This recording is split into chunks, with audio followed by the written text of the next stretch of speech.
श्री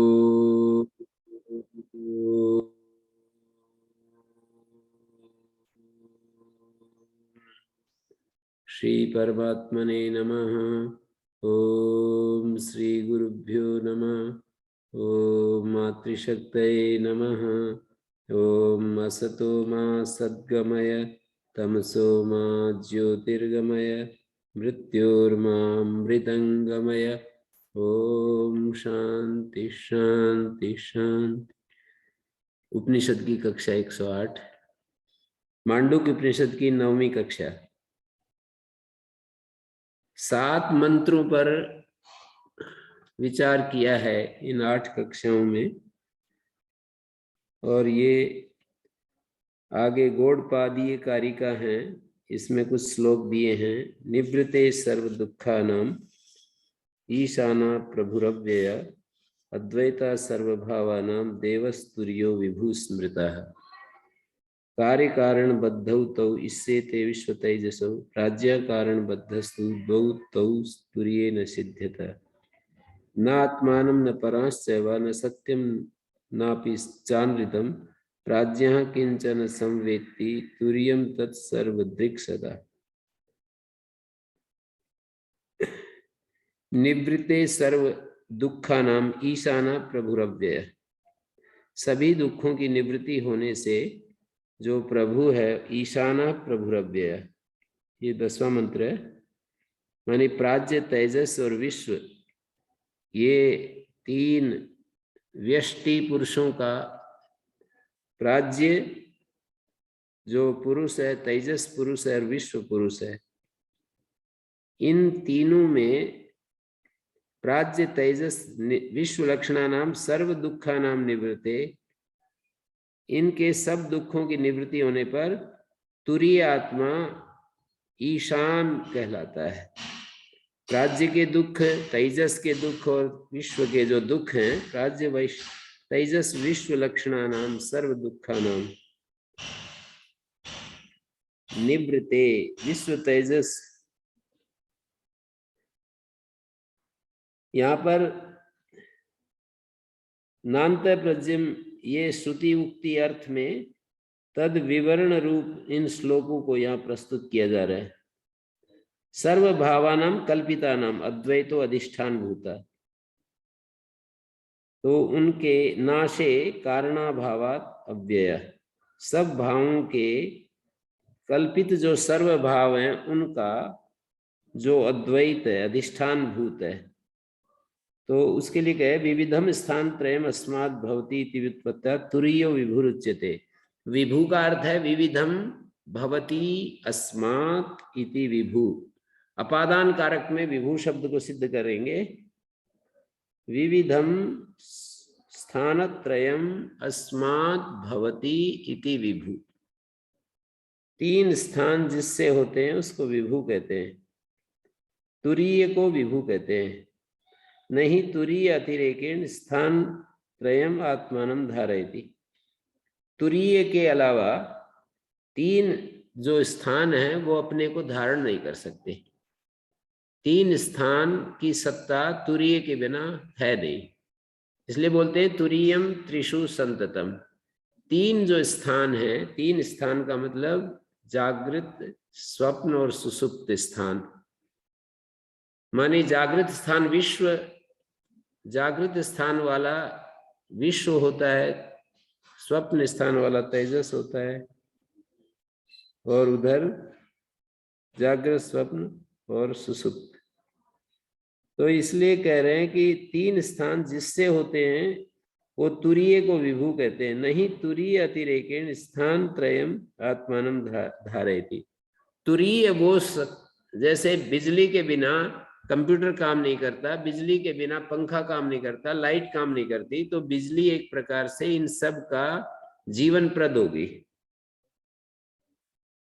तो सर्व दुखानाम आध्यात्मिक, आदि भौतिक, आदि दैविक, जो 3 प्रकार के दुख होते हैं, आध्यात्मिक आदि भेद भिन्न जो तद हेतु नाम तद आधाराणाम, उसके जो हेतु होते हैं, दुखों के जो आधार होते हैं, तो ईशाना प्रभुरव्यय, ये जो अविनाशी जो प्रभु है वो ईशान है, वो सर्व समर्थ है। अद्वैता सर्वभावानाम, सभी भावों का जहां अद्वैत हो जाता है। तुरीय से दुख निवृत्ति प्रति सामर्थ्य से नित्यत्वात्, तुरीय की दुख निवृत्ति के प्रति जो सामर्थ्य है वो नित्य है। न कदाचित अभी दुखम स्यात्, तो कह रहे हैं कि कभी भी दुख नहीं होना चाहिए। तुरीय तो उसका ईशान है, वो तो सब दुखों को निवृत्त करने में पूर्ण सक्षम है। तो ये जीव को दुख कहाँ से आ जाता है, दुख अवस्था कैसे आ जाती है? तुरीय जो है दुख निवृत्ति के प्रति उसका जो सामर्थ्य है वो नित्य है, नित्य। तो इसमें दुख नाम की कोई चीज होनी ही नहीं चाहिए। तो उसका उत्तर दे रहे हैं, तद विज्ञान निमित्तत्वा दुख निवृत्ते। उस तुरीय का जो विज्ञान होता है, तुरीय का अनुभव, उसके आधार पर दुख निवृत्ति होती है। जैसे किसी के पास धन तो अपरिमित हो, पर उसका अनुभव ना हो, उसका ज्ञान ना हो कि उसके पास अपरिमित धन है। आप कहेंगे ऐसे कैसे हो सकता है? उसके बाप दादू ने उसके घर में गाड़ दिया हो, कभी कभी ऐसा होता है, और खूब सारा धन गाड़ दिया हो और बताना भूल गए, और चलते समय अचानक उनकी मृत्यु हो गई और उनको पता नहीं था। ऐसे जो ज्यादातर बता देते हैं, लेकिन कभी कभी ऐसा होता है कि मृत्यु से पहले बोल ही नहीं पाते हो। तो वो धन तो उनके घर में है, बहुत अपार धन है, लेकिन क्योंकि उसका विज्ञान नहीं है, धन का बोध नहीं है, धन का विज्ञान नहीं है, तो इसलिए फिर क्या होगा? बोध नहीं है तो फिर क्या होगा? यही होगा कि वो निर्धन की तरह जिएंगे। तो इसी तरह से तद विज्ञान निमित्तत्वा दुख निवृत्ति। अव्ययो न वेति स्वरूपात न व्यभिचरति। अव्यय का मतलब है अपने स्वरूप से व्यभिचरित नहीं होता, तुरीय। एतत् कुतः यस्मात् अद्वैता, क्योंकि दूसरा कोई है ही नहीं, वो अद्वैत है, उसमें कोई सावय पदार्थ नहीं है, वो निर्वय पदार्थ है। सर्व भावानाम रज्जु सर्पवत मृषात्वात्, सारे ही पदार्थ रज्जु सर्प की भांति कल्पित हैं। सैस देव द्योतनाथ, ये जो तुरीय है वो देव है, द्योतन के कारण से उसको देव कहते हैं, और उसी से सारा सब प्रपंच होता है, इसलिए उसको विभु कहते हैं। वही इस प्रपंच का कारण है। विभु मानी व्यापक है वो। व्यापक इस अर्थ में तुरीयम त्रिषु संततम, तीनों में व्यापक है वो। तो इस मंत्र में यही बता दिया, सर्व भावानाम निवृत्ते ईशाना प्रभुरव्यय। अपने स्वरूप से च्युत नहीं होता है, प्रभु माने समर्थ होता है वो, प्रभुरव्यय ईशाना। तुरीय आत्मा जो है वो सभी दुखों की निवृत्त, सर्व दुखा नाम, आध्यात्मिक आदि सभी दुखों का ये निवृत्त होने से वो ईशान कहलाता है। उसमें दुख का स्पर्श नहीं है, इसलिए उसको ईशान कहते हैं, सर्व समर्थ कहते हैं। वो प्रभु है, ईशान है, इसका व्याख्यान ही प्रभु है। जैसे प्रभु का मतलब वो तो प्रकर्षण भवति, उसमें कोई किसी प्रकार का असमर्थता नहीं है, प्रभु में असमर्थता का भाव है।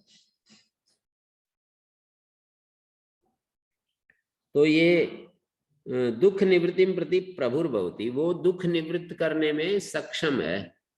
ये तो अब एक जब तक ज्ञान नहीं हो तब तक विश्वास कर लेना चाहिए कि हमारे भीतर एक ऐसी चेतना है, एक ऐसा द्वैत तत्व है, एक ऐसा अव्यय तत्व है, ऐसा विभू तत्व है, जिसके कारण से सारा प्रपंच होता है, पर उसमें दुख का नामो निशान नहीं है। हम उस स्थिति में भी रह सकते हैं। हम जब तक उससे परिचित नहीं है तब तक तो नहीं रहेंगे, लेकिन उससे परिचित होने के बाद उसमें रह सकते हैं। अव्यय है वो, अपने स्वरूप से च्युत नहीं होता है, क्योंकि वो अद्वैत है। यस्मात् अद्वैता। तो द्वितीय से वे हेतु रभा, तो वो अद्वैत है, दूसरा कोई वे का हेतु वहां है नहीं। विश्वादि दृश्यमानत्वात् तुरीयस अद्वितीयत्वात् अद्वितीयत्व सिद्धि, इस आशंका में कहते हैं सर्वभावानां। विश्वादि तो दिखाई देते हैं और तुरीय अद्वितीय है, तो तुरीय अद्वितीय कैसे हो जाएगा जब हमें विश्व दिखाई दे रहा है, प्राज्य दिखाई दे रहा है, तेजस दिखाई दे रहा है, तो एक ही अद्वैत तत्व ये कैसे सिद्ध करेंगे जब ये सब दिखाई दे रहे हैं। तो कह रहे हैं सर्वभावानाम रज्जु सर्पवत मृषात्वत, रज्जु सर्प की तरह वो कल्पित है, यथा जो सदा ना रहे उसको कल्पित कहते हैं। तो सर्वभावना अवस्था त्रय अतीत से तुरीय से उक्त लक्षणत्व विद्वद अनुभव सिद्धम, विद्वान के अनुभव के अनुकूल ही है। सैस देवा द्योतनाथ, ये जो प्रकाशशील जो देव है, तुरीयस चतुर्थो विभुर व्यापी स्मृतः, कार्य कारण बद्धो विश्वादि नाम सामान्य विशेष भाव निरूप्यते। विश्वादि जो है उनमें सामान्य और विशेष भाव का निरूपण कर रहे हैं। तुरीय याथात्म्य अवधारणार्थम, तुरीय का याथात्म्य अवधारण करने के लिए सामान्य विशेष भाव निरूपण कर रहे हैं। कार्यम क्रियते इति फल भाव, कारणम करोति इति बीज भाव, कार्य कारण बद्धौ तौ इष्येते विश्व तेजसो, विश्व और तेजस जो है वो कार्य कारण भाव में बंधे हुए हैं। विश्व कार्य है, तेजस कारण है, मानी विश्व तो कार्य है और तेजस कारण है। तो कार्य कारण, कार्यम करोति, यहाँ पर अर्थ लिखा है कि कार्यम क्रियते इति, कार्यम का मतलब क्रियते इति फल भाव, और करणम कारणम करोति इति, कारणम का मतलब करोति इति कारणम बीज भाव। कार्य शब्द कर्म साधन है और कारण शब्द कर्तृ साधन है, करोति इति कारणम। कर्म साधन करण साधन ये जो धातु से प्रत्यय होते हैं उनके बारे में ये बात समझाई जाती है कि जब हम कर्ता कारक में प्रत्यय करेंगे तो वो अर्थ कर्ता को देगा, मानी करने वाला, इस अर्थ में कारक के अर्थ में कारण शब्द है। बीज रूप जो फल को उत्पन्न करता है उसको कारण कहते हैं, करोति इति कारणम, और क्रियते इति कार्यम, जो किया जाता है कारण से पैदा किया जाता है। तत्व अग्रहणा अन्यथा ग्रहणाभ्याम बीज फल भावाभ्याम तो यथोक्तो विश्व तेजसो बद्धो संगृहीतो। तत्व अग्रहण और अन्यथा ग्रहण के द्वारा, तत्व अग्रहण मानी दोनों ही स्थितियों में, विश्व और तेजस दोनों स्थितियों में जो पारमार्थिक तत्व है उसका तो ग्रहण नहीं होता और अन्यथा ग्रहण होता रहता है। मैं शरीर हूं, मैं बुद्धि युक्त हूं, मैं मन हूं, ये सब बोध होता रहता है, अन्यथा ग्रहण होता रहता है। तत्व का ग्रहण और अन्यथा ग्रहण के द्वारा तत्वाग्रहण बीज फल भावाभ्याम, बीज भाव और फल भाव के द्वारा विश्व और तेजस आपस में बद्धौ संगृहीतौ इष्यते, वे आपस में संग्रहित बद्ध चाहते हैं। विश्व तेजस उभय बद्धत्व सामान्यम, और प्राज्य से कारण मात्र बद्धत्व विशेष है। यहाँ पर जो प्राज्य है वो तो कारण मात्र बद्ध है और ये दोनों कार्य कारण बद्ध हैं, तो द्वौ तौ तुरीये न सिद्ध्यता। त्रयाणाम अवांतर विशेष स्थिते प्रकृते तुरीये किम आयातम, तो ततः द्वौ तौ बीज फल भाव, वे बीज भाव और फल भाव मानी तत्वाग्रहण और अन्यथा ग्रहण तुरीये न सिद्ध्यता, ये दोनों बातें तुरीय में नहीं है। न विद्यते न संभवता, ये दोनों बातें तुरीय में नहीं मिलेंगी। तत्व का ग्रहण भी नहीं होगा और अन्यथा ग्रहण भी नहीं होगा। निषेध की तरफ से ये तुरीय का व्याख्यान होगा कि ये दोनों चीजें वहां नहीं होंगी, तत्व का ग्रहण भी नहीं होगा, अग्रहण और अन्यथा ग्रहण भी नहीं होगा। अपने आप को हम शरीर भी नहीं मानेंगे और मैं नहीं जानता ये भी नहीं होगा। जैसे कि हमें होता है निद्रा में तत्वाग्रहण होता है कि मैं अपने को नहीं जानता, और अब जागृत अवस्था में भी कहते हैं मैं अपने को नहीं जानता, स्वप्न में भी कहते हैं मैं अपने को नहीं जानता। तो ये जो तत्वाग्रहण है यही यहाँ पर तत्वाग्रहण को बता रहे हैं। तत्वाग्रहण बीज भाव है, इसी के कारण से अन्यथा ग्रहण पैदा होता है। जब हम अपने स्वरूप को नहीं जानते तो हम दूसरे रूप को जानते हैं। जैसे रज्जु को रज्जु रूप में नहीं जानते तो उसको सर्प के रूप में या किसी अन्य रूप में, धारा के रूप में, जल धारा के रूप में, कटी हुई पट्टी के रूप में, किसी रूप में हम जानने लगते हैं। तो तत्व प्रतिबोध मात्रम एवं बीजम प्राज्यत्व निमित्तम। प्राज्यत्व निमित्त है तत्व प्रतिबोध मात्र, तत्व का अप्रतिबोध। तो ततो द्वौ तौ बीज फल भाव तत्व ग्रहण अन्यथा ग्रहण तुरीय न सिद्ध्यता। वे दोनों ही बीज भाव और फल भाव तुरीय में नहीं है। तुरीय में बीज भाव नहीं है। तुरीय के होने से बीज भाव अपना काम करता है, ये बात सही है, लेकिन तुरीय में बीज भाव नहीं है और फल भाव भी तुरीय में नहीं है। उसका जो अपना निज स्वरूप है वो ऐसा है, जैसे कि फिर ये दिखाई कैसे देता है कि ये चेतन है ऐसा ऐसा, तो वो तो हमारे को जैसे कि एक रज्जु और सर्प का दृष्टांत जो दिया जाता है, यहाँ पर जो कारण और कार्य, बीज भाव और फल भाव, इन दोनों का तस्मिन अविद्यमानत्वम चिद एकता ने, इन दोनों का उसमें अविद्यमानता रहती है। चिद एकतान तयोर निरूपयितुम अशक्यत्वात्, उनका निरूपण करना असमर्थ है, अशक्य है। तो इस तरह से तुरीय न सिद्ध्यता न विद्यते न संभवता। द्वौ तौ बीज फल भाव तत्वाग्रहण अन्यथा ग्रहण तुरीय न सिद्ध्यता न विद्यते न संभवता।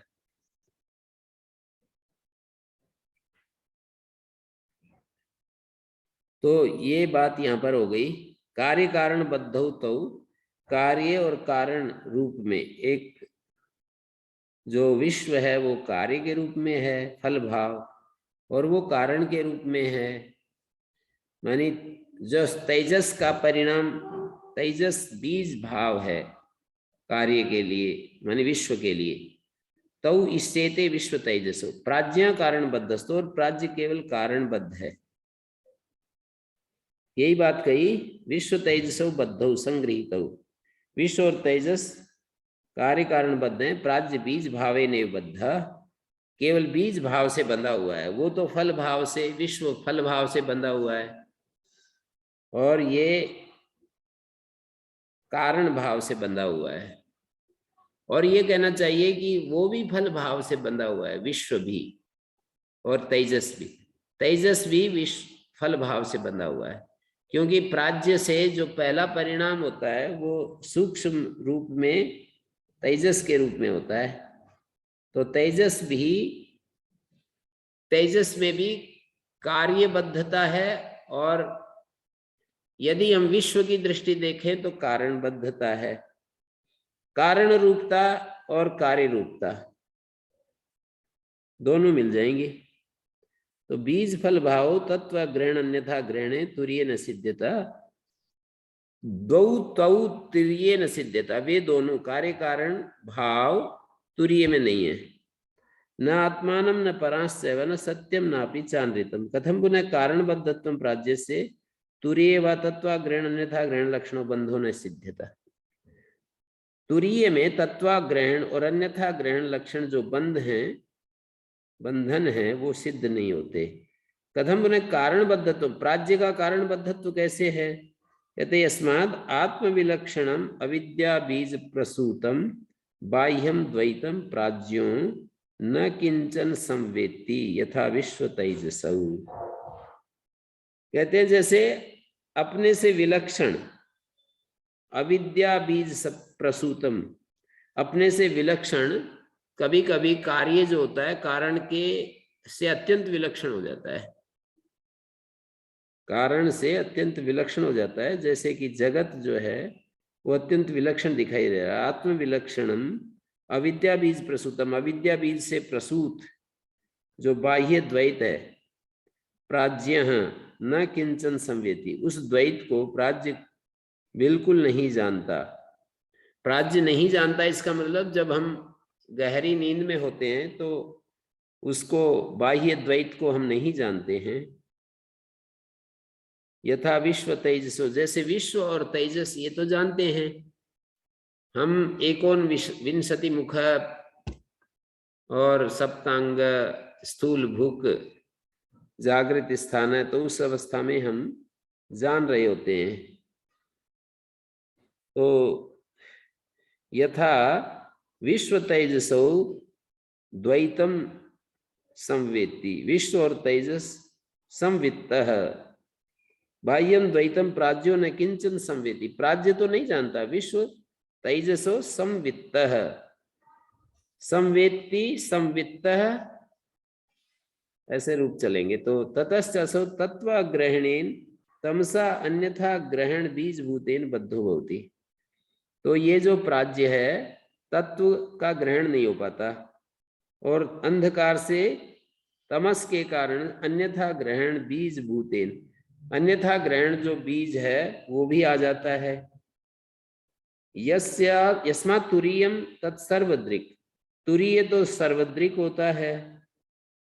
यस्मात् तुरीयम सर्वदृक् सदा तुरीयाद अन्यस्य अभावात्, तुरीय से अन्य का अभाव होने से सर्वदा सदैव इति सर्वम च तद्दृक् च इति सर्वदृक्, सर्व भी है और दृक् भी है, सर्वदृक्। तस्मा न तत्वाग्रहण लक्षणम बीजम, यहाँ पर तत्वाग्रहण लक्षण बीज नहीं रहता है तुरीय में। तत्र तत्प्रसूत से अन्यथा ग्रहण से अपि अत्र अभाव, उस बीज से प्रसूत जो अन्यथा ग्रहण होता है, बीज तो अग्रहण है, उससे प्रसूत अन्यथा ग्रहण है, उसका भी तुरीय में अभाव है। नहीं सवितरी सदा प्रकाशात्मक, जैसे सविता होता है सदा प्रकाश रूप होता है, तद विरुद्धम अप्रकाशनम, उसके विरुद्ध जो अप्रकाशन है अन्यथा प्रकाशनम व न संभवती, कुछ और प्रकाशित हो जाए ऐसा नहीं होता है। नहीं द्रष्टु दृष्टे विपरिलोपो विद्यते, ऐसा श्रुति में कहा है। अथवा जागृत स्वप्न सर्वभूतावस्था सर्व वस्तु दृगाभास तुरीय एवं सर्वदृक् सदा, जागृत और सर्व स्वप्न इन दोनों अवस्थाओं में सर्वभूतावस्था, सब भूतों में अवस्थित सर्व वस्तु दृगाभासा, सर्व वस्तु दृगाभास तुरीय है, नान्यदतो अस्ति दृष्टा, ऐसा श्रुति में कहा है। तो तीसरे मंत्र को पढ़ रहा हूं। न आत्मानम न परांश्चैव न सत्यम नापि चान्वितम प्राज्ञा किंचन संवेति। सही बात कही कि न तो अपने को जानता है न दूसरों को जानता है। मैं हूं और ये हैं, ये दोनों ही बात पूरी है, उसमें प्राज्य में नहीं है। न आत्मानम संवेति न परांश संवेति, मैं यह हूं, मैं हूं और ये हैं, दोनों ही बातें। न सत्यम नापि न, मैं सत्य हूं, ये अनृत है, ये सब भी नहीं जानता है। प्राज्ञा किंचन संवेति तुरीयम तत्सर्वदृक् सदा, प्राज्य तो नहीं जानता है लेकिन तुरीय तत्सर्वदृक्, सर्वदृक् होता है। वहां दोनों का अभाव होता है, दोनों का ही अभाव होता है। कौन से दोनों का अभाव होता है? मानी दोनों अवस्थाओं का अभाव होता है। कहने का भाव यह है कि वो इससे भी मुक्त है, मैं नहीं जानता और मैं अलग रूप में अपने को जानता हूं, इन दोनों ही चीजों से मुक्त है। सर्वदृक्, सर्वदृक् शब्द का अर्थ है सर्व वस्तु दृकाभास, सर्व वस्तु दृकाभास है वो। तुरीय तत्व ग्रहण अन्यथा ग्रहण का असंभव होने से वो सर्वदृक् है। यानी तुरीय से विशुद्ध दृक् स्वभावत्व ग्राहक प्रमाण बाधात, विशुद्ध जो दृक् स्वभावत्व ग्राहक प्रमाण, तुरीय की विशुद्ध दृक् स्वभावत्व ग्राहक प्रमाण बाधात कालात्याविदिष्ट हेतु इत्या सदा दृक् स्वभावत्वात्। कहते हैं वो तो सदा दृक् स्वभाव है। यहाँ पर ये दिया है सर्वदृक् स्वभाव 12वें मंत्र में, 12वें मंत्र में तुरीय तत्वा ग्रहण अन्यथा ग्रहण असंभवम दृष्टान्तेन साधयति।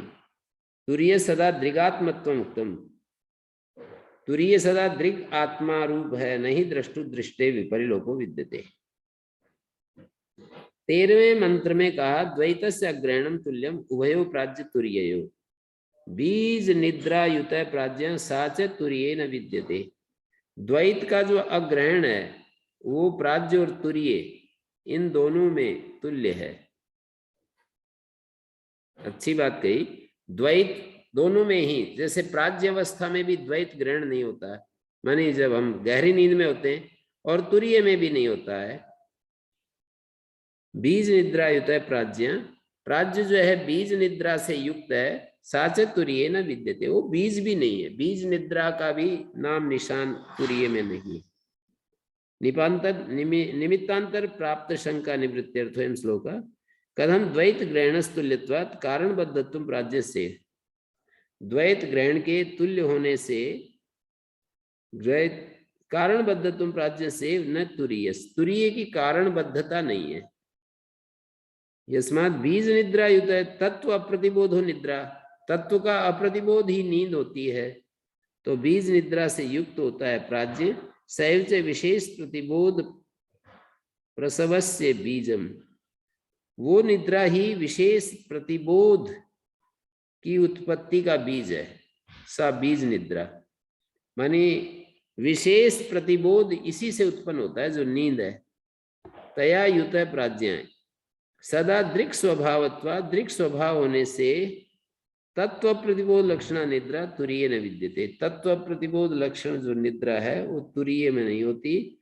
अतो न कारण बंध तस्मिन, इसलिए कारण बंध नहीं है उसमें, कारण का बंधन उसमें नहीं है। द्वैतस्य ग्रहणम तुल्यम उभयो प्राज्य तुरीयो, द्वैत का ग्रहण तुल्य है प्राज्य और तुरीय में। बीज निद्रा युत प्राज्ञा साच, साच मानी बीज निद्रा, तुरीय न विद्यते। स्वप्न निद्रा युतो आद्यौ प्राज्य स्वप्न निद्रया न निद्राम नैव च स्वप्नम तुरीय पश्यन्ति निश्चितः। 14वें मंत्र में कहा स्वप्न निद्रा युतो आद्यौ, ये जो आद्य हैं, आद्य का मतलब स्वप्न निद्रा युत है ये आद्य, आद्य का मतलब प्राज्य और तेजस। स्वप्न निद्रा युतो आद्यौ न निद्राम न स्वप्नम तुरीय पश्यन्ति निश्चिता, जो निश्चित हैं वे न तो निद्रा को देखते हैं न स्वप्न को देखते हैं तुरीय में। यहाँ पर ये भाष्यकार लिखते हैं स्वप्नो अन्यथा ग्रहणम सर्पैव रज्ज्वाम। स्वप्न क्या होता है? अन्यथा ग्रहण होता है, जैसे कि रज्जु में सर्प दिखाई देने लगता है। निद्रा उक्ता तत्व प्रतिबोध लक्षणम तम, और निद्रा क्या है? तत्व का प्रतिबोध लक्षण अंधकार है। ताभ्याम स्वप्न निद्राभ्याम, स्वप्न और निद्रा के द्वारा युक्तौ विश्व तेजसौ, स्वप्न निद्रा युतौ विश्व तेजसौ आद्यौ। स्वप्न मानी स्वप्न का मतलब है अन्यथा ग्रहण, और निद्रा का मतलब तत्व का अग्रहण। ताभ्याम स्वप्न निद्राभ्याम युतौ विश्व तेजसौ, तत्व का ग्रहण भी नहीं होता स्वप्न में अन्यथा ग्रहण सर्पैव्रज्यम और निद्रा उक्ता तत्व प्रतिबोध लक्षणम तम ताभ्याम स्वप्न निद्राभ्याम युक्तौ विश्व तेजसौ अतस्तौ कार्य कारण बद्धौ इत्युक्तौ। वे दोनों कार्य और कारण बद्ध बताए। प्राज्ञस्तु स्वप्न वर्जित केवलया एव निद्रया स्वप्न वर्जित केवल निद्रा से युक्त है इति कारण बद्धा इत्युक्तम। न उभयं पश्यन्ति तुरेय निश्चिता ब्रह्मविदा।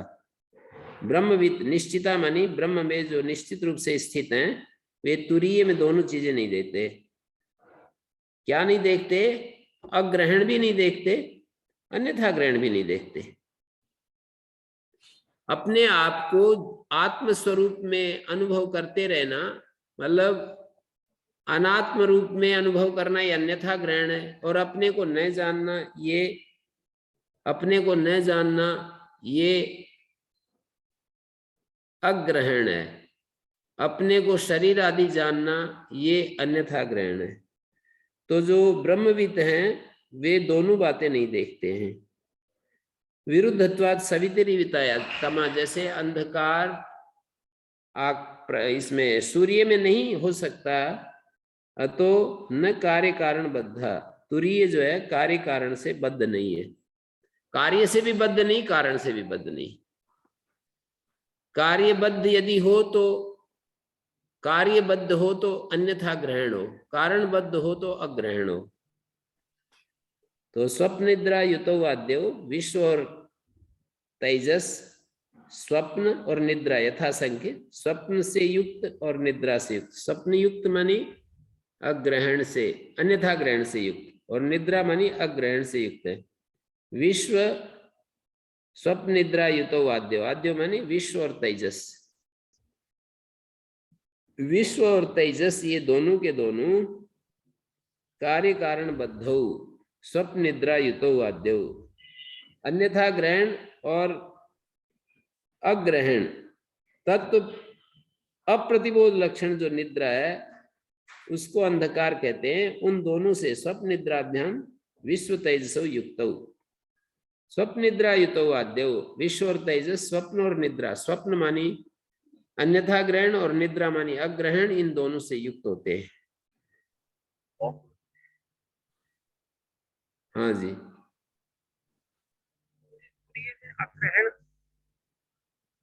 अग्रहण मानी मैं अपने को नहीं जानता, यही अग्रहण का स्वरूप है।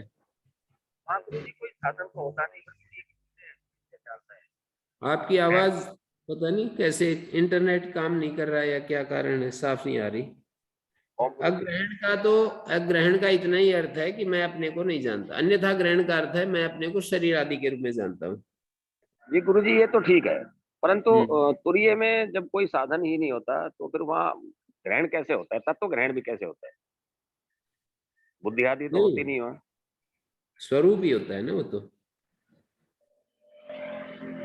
तो सतचित आनंद स्वरूप होता है, वो उसका स्वरूप ही होता है, अन्यथा ग्रहण नहीं होता। ये बात कह रहे हैं ना बार बार कि तुरीय में अन्यथा ग्रहण नहीं होता और तत्व का अग्रहण भी नहीं होता। तत्व का अग्रहण नहीं होता, निषेध की तरफ से कह रहे हैं। तत्व का ग्रहण होता है, ये तो अर्थापत्ति से जान रहे हैं। तत्व का अग्रहण नहीं होता और अन्यथा ग्रहण नहीं होता, ऐसी भाषा बोल रहे। तुरीय में ये तत्व का जो अग्रहण हो रहा है ना, ये नहीं होगा। तत्व का अग्रहण नहीं होता गुरुजी, ये तो समझ में आ रहा है, परंतु तत्व का अग्रहण नहीं होगा तो इसका अर्थापत्य से ये निकलेगा कि तत्व का ग्रहण होगा। तत्व का ग्रहण करने के लिए कोई साधन नहीं है। उस मंत्र को भूल जाते हो।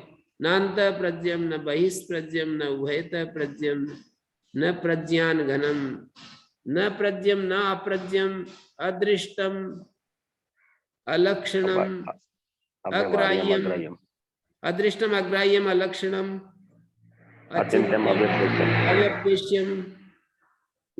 और ये सारे जो शब्द बोले गए हैं ना, अव्यवहार्यम अचिंत्यम अव्यपदेश्यम एकात्म प्रत्यसारम शिवम शांतम अद्वैतम, ये सारे जो है ना, आप उस पर क्यों जाते हो कि तत्व का ग्रहण होगा, ग्रहण के लिए फिर बुद्धि चाहिए। ये कहना कितना अच्छा है कि तत्व ग्रहण नहीं होता और अन्यथा ग्रहण भी नहीं होता। इससे बिल्कुल हमारा समाधान हो जाता है, दुख का अंत हो जाता है, क्योंकि दुख आता ही तत्व के अग्रहण में है और अन्यथा ग्रहण में है। जी। तत्व का ग्रहण भी नहीं होता, अन्यथा ग्रहण भी नहीं होता, तो फिर दुख का अंत हो जाता है। क्या स्थिति बनती है, इसको शब्द से बोलेंगे तो वो बुद्धि के साथ मिला करके बोलना पड़ेगा। जिस समय हम तुरीय अवस्था में होते हैं, उसमें ऐसा नहीं है कि तुरीय अवस्था केवल समाधि अवस्था है। समाधि एक अलग अवस्था है। जी।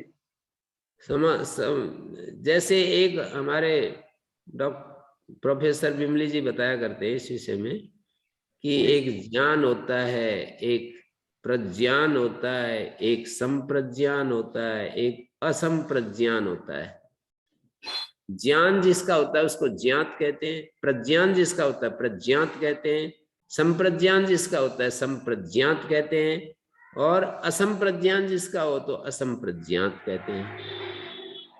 ज्ञान में हमारा चित्त एक एक क्षण के लिए विषय के साथ जुड़ता है। जैसे घट को देखा, एक क्षण के लिए घट में स्थिर हुआ और फिर विषय चेंज हो गया। पट को देखा, एक क्षण के लिए पट में स्थिर हुआ, चला गया। तो हम एक एक क्षण से हमारी मुलाकात होती है पदार्थों के साथ, तो उनका एक क्षण के लिए तो ऐसा ही चलता सा बोध होता है। फिर हम प्रज्ञान अवस्था में आते हैं। वैज्ञानिक जिस तरह से जानता है वो प्रज्ञान अवस्था, एक एटम को, एक नीम के पत्ते को, किसी वनस्पति को, किसी पदार्थ को थोड़ी देर ठहरता है वो उसमें। सामान्य आदमी एक क्षण के लिए ठहरता है किसी विषय के साथ, और वो थोड़ा लंबा ठहरता है, तो उसको भी प्रज्ञान कहेंगे। और तीसरी अवस्था होती है संप्रज्ञान, माने योगी लोग जितना एक विषय में लंबे से लंबे ठहर जाते हैं तो वो संप्रज्ञान होगा उनका। और जब कोई भी विषय नहीं रहता तो असंप्रज्ञान। विषय के साथ संप्रज्ञान होता है, विषय नहीं है तो संप्रज्ञान का अभाव माने असंप्रज्ञान होता है। विषय सामने होता है तो संप्रज्ञान, और विषय ही नहीं है तो असंप्रज्ञान कहेंगे उसको। कोई भी विषय नहीं है, सारा ज्ञान का निरोध हो जाए। और ज्ञान होता है जो जन्य ज्ञान है, जिस विषय के संपर्क से जो ज्ञान पैदा होता है। जैसे कि घट को देखा तो घट ज्ञान पैदा हो गया, पट को देखा पट ज्ञान पैदा हो गया, वृक्ष को देखा वृक्ष ज्ञान पैदा हो गया। एक एक क्षण के लिए ज्ञान होता है, उसके हमारी उस पदार्थ की मुलाकात एक क्षण के लिए होती है। लेकिन वैज्ञानिक जो है, किसी जब वनस्पति का अध्ययन करता है या किसी एटम का अध्ययन करता है, किसी वस्तु का अध्ययन करता है, तो उसमें काफी देर तक ठहरता है, उसमें देखता है, उसके सारे उसके पहलुओं को देखता है, पूर्वापर पहलुओं को देखता है, तो वो प्रज्ञान कहलाएगा। पर योगी जो है किसी एक वस्तु में लंबे समय तक ठहरता है, उसका संप्रज्ञान बनेगा। और योगी मतलब वो जो उत्तर अवस्था है जिसमें असंप्रज्ञान की दो अवस्थाएं होती हैं, एक संस्कार शेष, एक संस्कार रहित। विराम प्रत्याभ्यास पूर्व संस्कार शेषो, और एक तस्यापि निरोधे सर्व निरोधात निर्बीजा समाधि। तो असंप्रज्ञान की भी दो अवस्था हो गई, जब संस्कार मात्र तो बच गए पर कोई बाह्य ज्ञान नहीं रहता, और बाह्य ज्ञान भी नहीं रहता और संस्कार भी नहीं रहते, तो वो असंप्रज्ञान की अंतिम अवस्था है। असंप्रज्ञान की दो अवस्था हो गई, एक ज्ञान तो नहीं रहता पर संस्कार तो रहते हैं। और एक ज्ञान संस्कार शेष और एक संस्कार रहित, एक संस्कार शेष और एक संस्कार रहित। तो यही गुरुजी बोल फिर रहे हैं। ये असंप्रज्ञान में और अज्ञान में फिर क्या भेद हुआ? अज्ञान में तो बीज रहता है, अज्ञान में बीज रहता है। किसका बीज रहता है? कार्य का बीज रहता है। और कार्य क्या है? अन्यथा ग्रहण। कार्य अन्यथा ग्रहण है, अन्यथा ग्रहण का बीज रहता है। और असंप्रज्ञान में बीज नहीं रहता है कार्य का, मानी इसको गुरु जी ऐसे कह सकते हैं, असंप्रज्ञान में बीज नहीं रहता है और अज्ञान भी नहीं रहता है। इसको गुरु जी माने ऐसे भी कह सकते हैं क्या? क्या इसको हम्म, ऐसे कह सकते हैं कि संप्रज्ञान में अज्ञान में तो विषय होते हुए हम विषय को नहीं जान पा रहे या अन्यथा ग्रहण कर रहे हैं और संप्रज्ञान में विषय विषय ही नहीं है। नहीं, संप्रज्ञान में विषय होता है ना, संप्रज्ञान में विषय होता है। विषय को हम बहुत ठहर करके जानते हैं, अच्छे से उसके अंदर प्रवेश करके जानते हैं। असंप्रज्ञान निरंतर में, संप्रज्ञान में, नहीं मैं असंप्रज्ञान की असंप्रज्ञान में बोल तो रहा हूँ। विषय नहीं होता ना। जी असंप्रज्ञान में विषय नहीं होता, संप्रज्ञान में एक विषय होता है।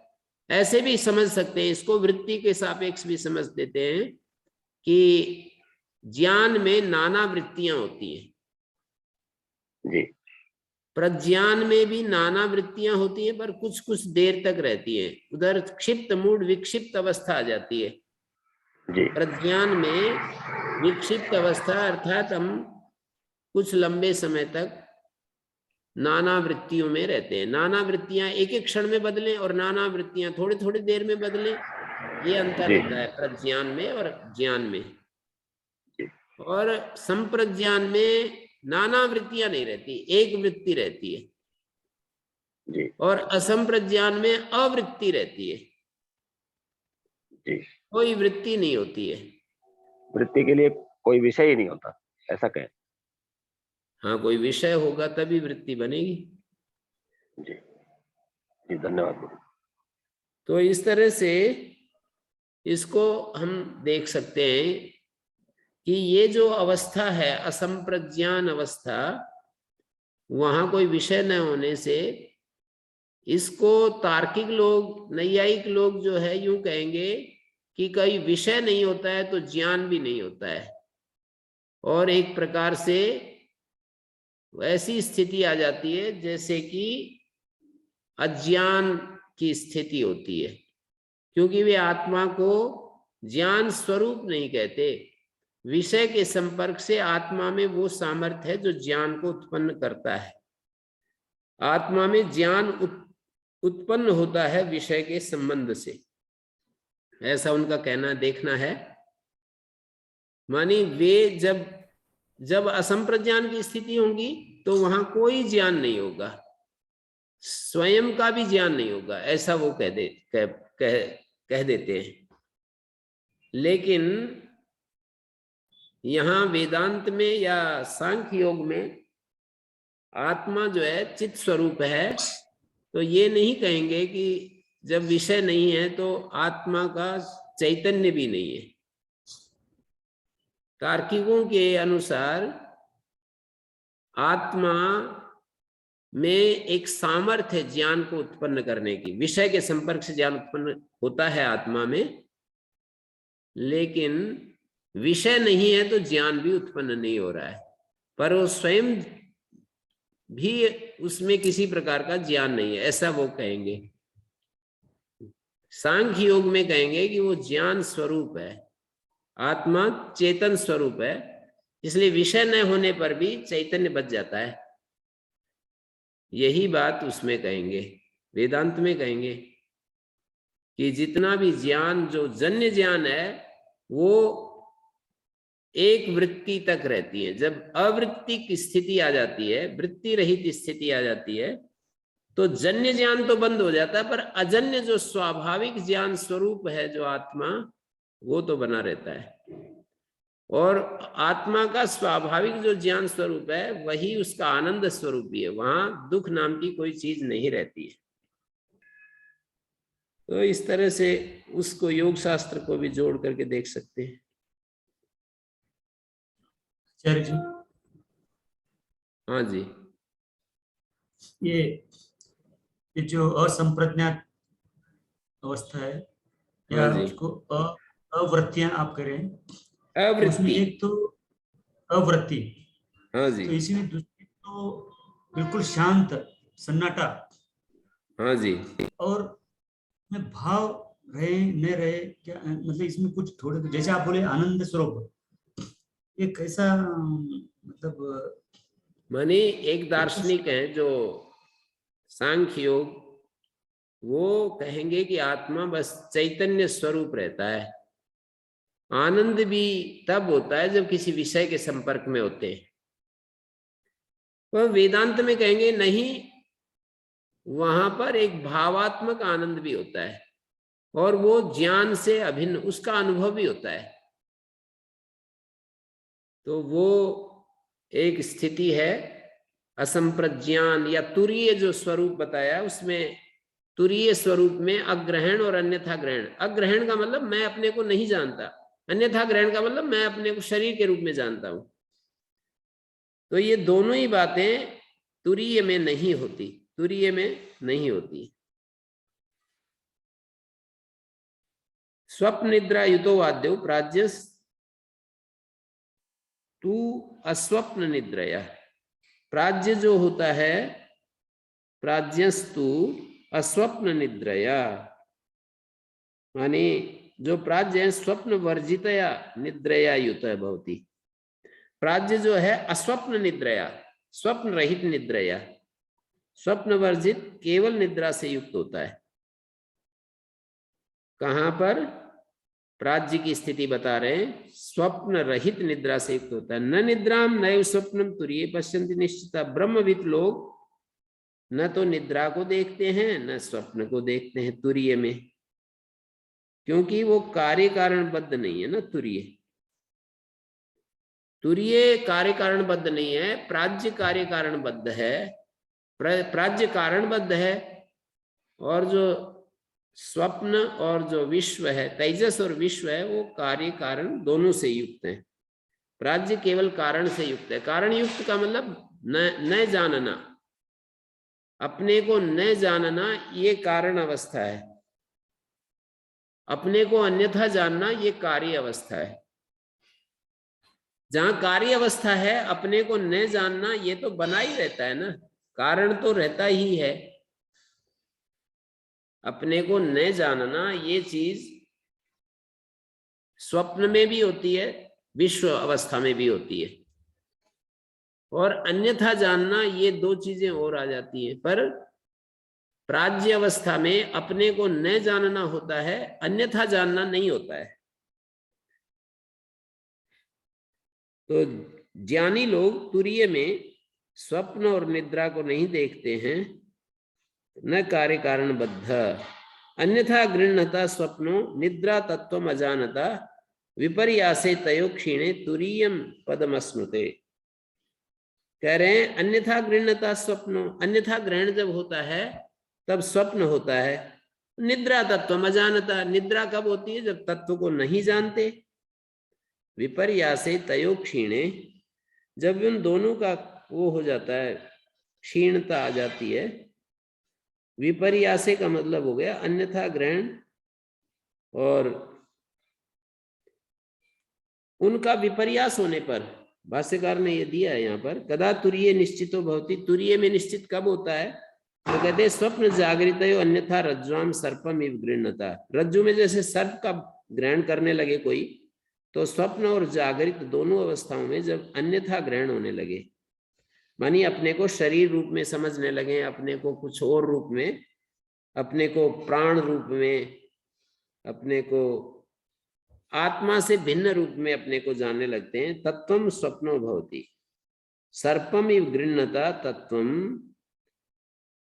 रज्जु में सर्प की भांति तत्व को स्वप्न जागृत और अन्यथा तत्वम गृह्णता, अन्यथा स्वरूप को ग्रहण करते हुए स्वप्न होता है।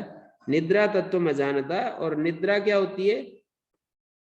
वो तत्व को न जानते हुए होती है। तत्व अजानता तिसरीषु अवस्थासु तुल्य। ये तत्व ज्ञान जो है ना, तत्व का अबोध तीनों अवस्थाओं में तुल्य है, प्राज्य में भी, तेजस में भी और विश्व में भी। तिसरीषु अवस्थासु तुल्य। निद्रा जो है ना, तत्व अजानता होता है, तो तीनों अवस्थाओं में तुल्य है। स्वप्न निद्रयोस्तुल्यत्वात् विश्व तेजस एक राशित्वम। स्वप्न और निद्रा इन दोनों में तुल्य होने से विश्व और तेजस का एक राशित्व है। विश्व और तेजस एक समान उसमें आ गए कैटेगरी में। किस अर्थ में समान कैटेगरी में आ गए? क्योंकि स्वप्न और निद्रा में अग्रहण तुल्य है। स्वप्न में भी अग्रहण हो रहा है, निद्रा में भी अग्रहण हो रहा है। विश्व तेजस एक राशित्वम अन्यथा ग्रहण प्राधान्यात गुणभूता निद्रा। अन्यथा ग्रहण की प्रधानता होने से निद्रा गुणभूत हो जाती है। तस्मिन विपर्यास स्वप्न, इसलिए स्वप्न जो है वो विपर्यास है। तस्मिन विपर्यास है, निद्रा में जो विपर्यास है वो स्वप्न कहलाएगा, क्योंकि अन्यथा ग्रहण की प्रधानता आ जाती है और निद्रा अपने को न जानना ये गुणभूत हो जाता है। जैसे इस समय भी हम अपना एहसास कर रहे हैं पर गौण रूप से कर रहे हैं। ओम गुरु जी, हाँ जी, निद्रा में अन्यथा ग्रहण कहाँ होता है? निद्रा में तो अग्रहण। कब कहा है अन्यथा ग्रहण होता है? प्रधानता बता रहे हैं। नहीं, स्वप्न की बात कर रहे हैं ना। अन्यथा ग्रहण प्राधान्यात गुणभूता निद्रा, स्वप्न, स्वप्न की बात कर रहे हैं। ठीक, ध्यान से देखिए, अन्यथा ग्रहण प्राधान्यात गुणभूता निद्रा तस्मिन विपर्यासा स्वप्न।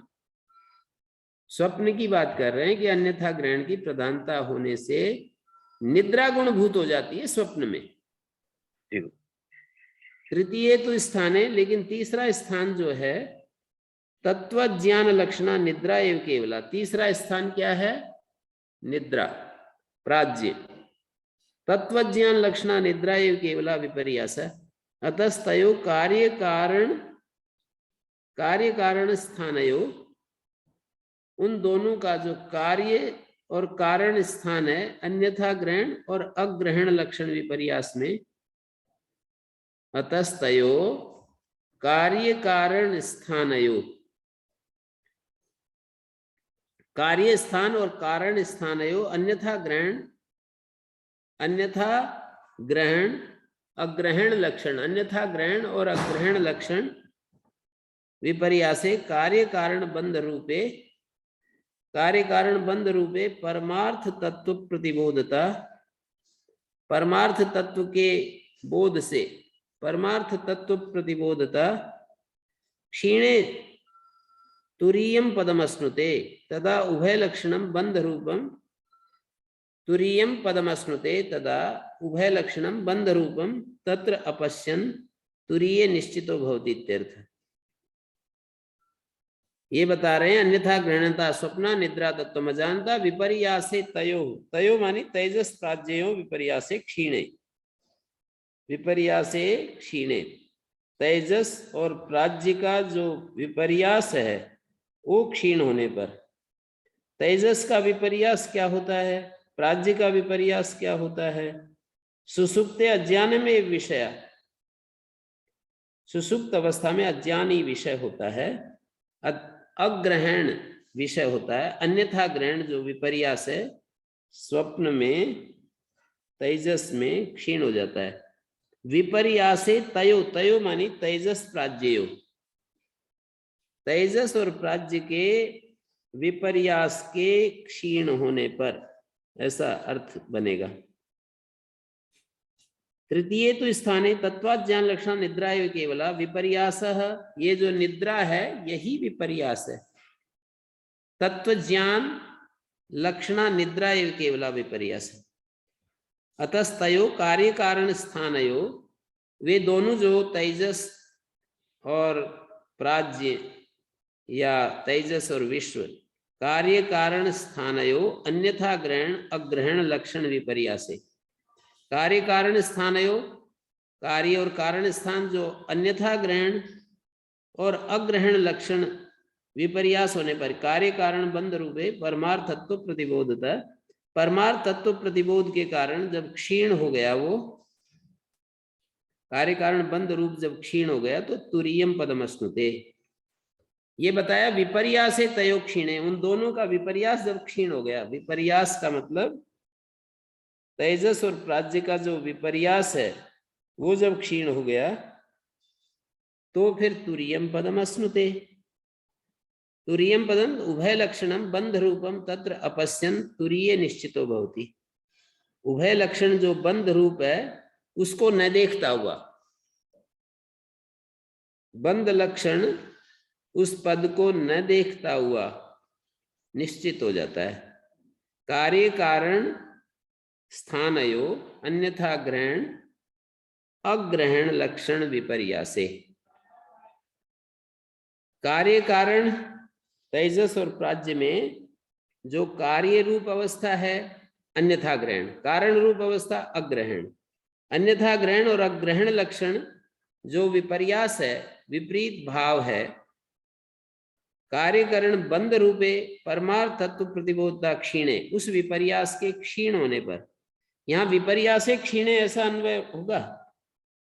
तयोः प्राज्य तेजस प्राज्यो विपर्यासे, विपर्यास का मतलब तेजस और प्राज्य में जो विपर्यास है वो जब नष्ट हो गया। तेजस और प्राज्य में विपर्यास क्या है? तेजस में अन्यथा ग्रहण विपर्यास है और प्राज्य में अग्रहण विपर्यास है। ये दोनों जब नष्ट हो गए तो तुरीयम पदमश्नुते।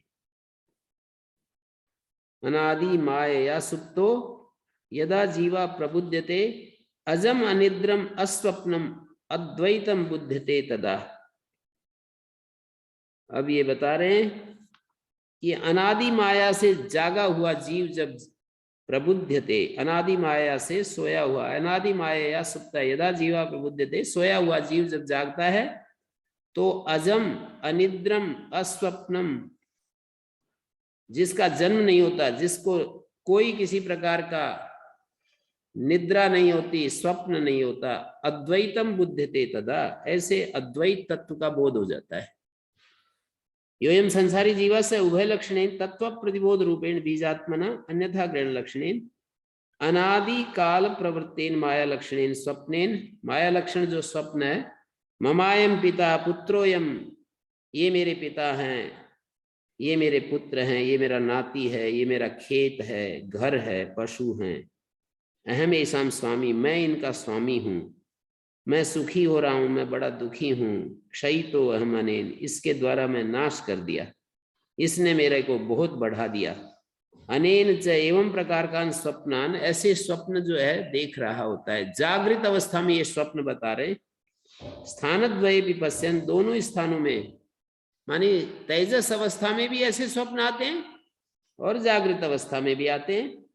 जब इस स्थानद्वये विपश्यन् सुप्तो यदा, सोया हुआ व्यक्ति वेदांतार्थ तत्व भिज्येन, वेदांतार्थ तत्व भिज्ञा से परमान कारुणिकेन गुरुणा,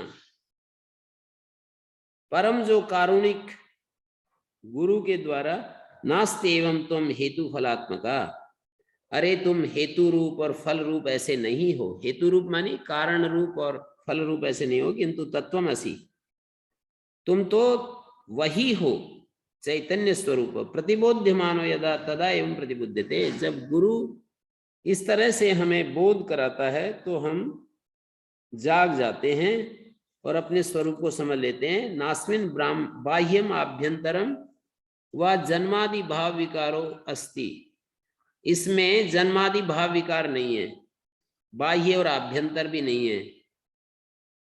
अजम स बाह्याभ्यंतरो अजायति श्रुते अस्ति, सर्व भाव विकार वर्जित है वो।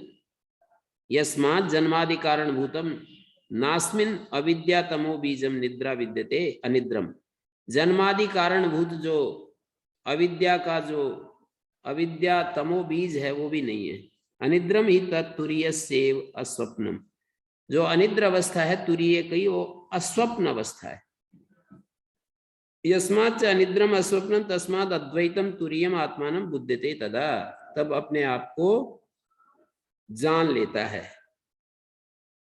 आगे हम विराम देते हैं, कल करेंगे बाकी।